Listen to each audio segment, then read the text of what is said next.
Welcome back to HQ Spotlight. A lot of surprises from last night's penultimate college football playoff bracket reveal. There's a lot of people upset depending on who you root for, but the most shocking, dare I say, portion of the reveal was committee chair Warde Manuel dropping this revelation, and I quote, "Those who are not playing this weekend, we will not adjust those teams because we won't have another data point. There's nothing that's going to change for us to evaluate them any differently than we have now." Of course, he's referring to the Miamis and the Ole Misses, even the South Carolinas of the world, who are not listed in this latest playoff bracket that you see on your screen.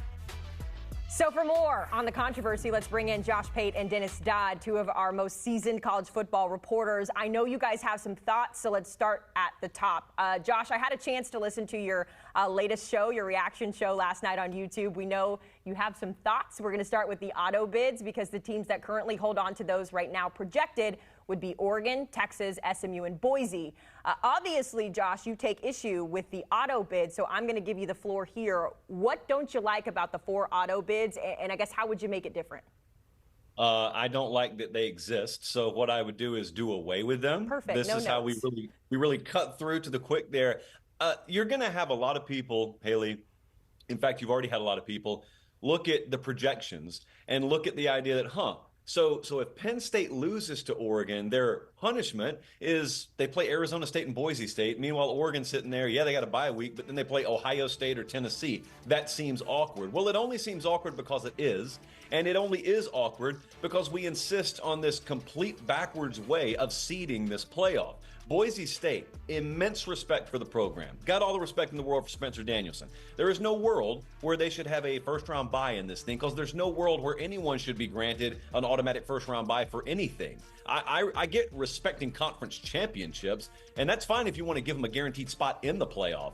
But to reserve the top 4 seeds for conference champs, not knowing what the season's going to hold, not knowing what the strength of schedules are going to be, is insane. It's ludicrous, and it ends up with projections like we have here, where Penn State is a double-digit favorite a couple of games, one of which includes taking a team from Tempe, Arizona, and putting them in 15-degree weather in State College, Pennsylvania.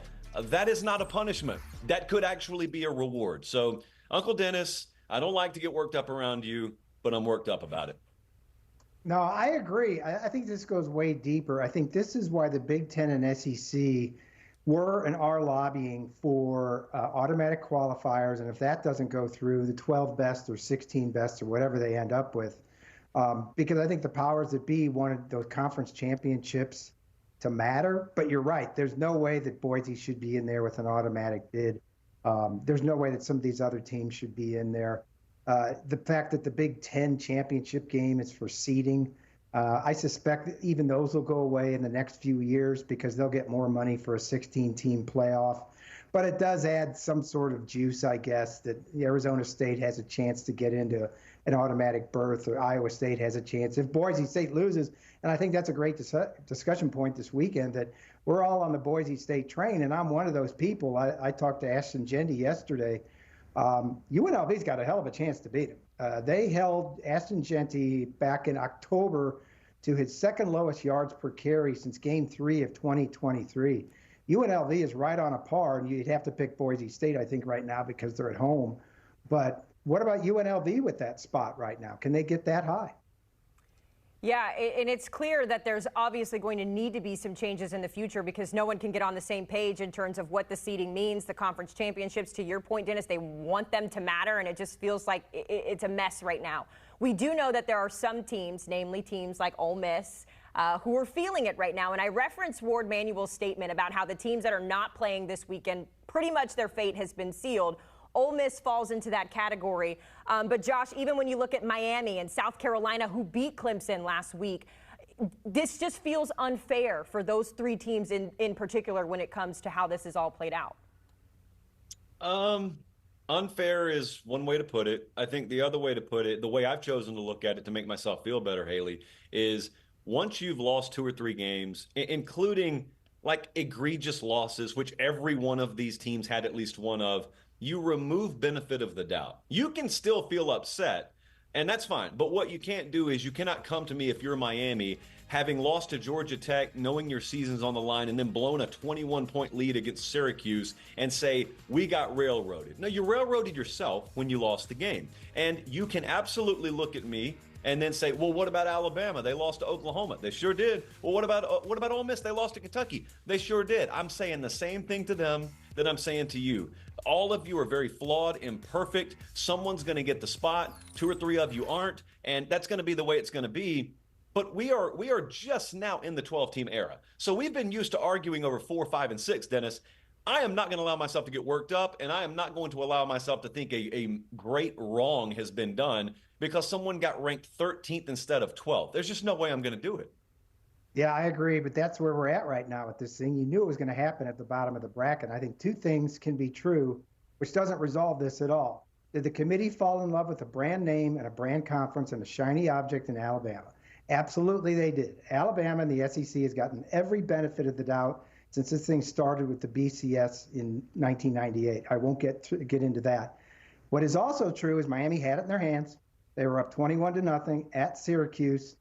Even within the game, could have gone for a tying touchdown late, instead kicked a field goal, never saw the ball again. So that's on them. They put themselves in this discussion to get ousted by Alabama. Well, and to take that a step further, Dennis, we know that Alabama is currently in the committee's projections going into the final week here. And it's a wrinkle when you think about what the ACC championship is going to look like. Clemson, SMU. SMU is a team that has come into this conference and really taken over. But if they lose, you have the debate of where does SMU go? Does Alabama get favored? So I put that question to you. If Clemson wins the ACC, what happens to SMU? And does that bias show for Bama? Well, tell me the score, number 1. Number 2, I don't think so. I don't think SMU can survive that. Maybe they can. I'm glad Ward Manuel said that last night, that the place those 3 lost teams are at right now, they're going to stay there. What he meant was that Miami can't jump Alabama. There's no way that can happen now. South Carolina can't jump Alabama. Now, can Alabama slip out? They absolutely can. But depending on that game, too much can happen.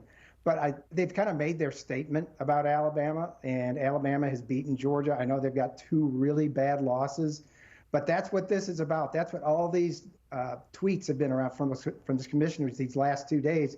And I've got a story coming out about it tomorrow. If indeed all of this gets in the heads of humans in that selection committee and they favor these big programs, I got some revealing stuff. So there's a little tease for you.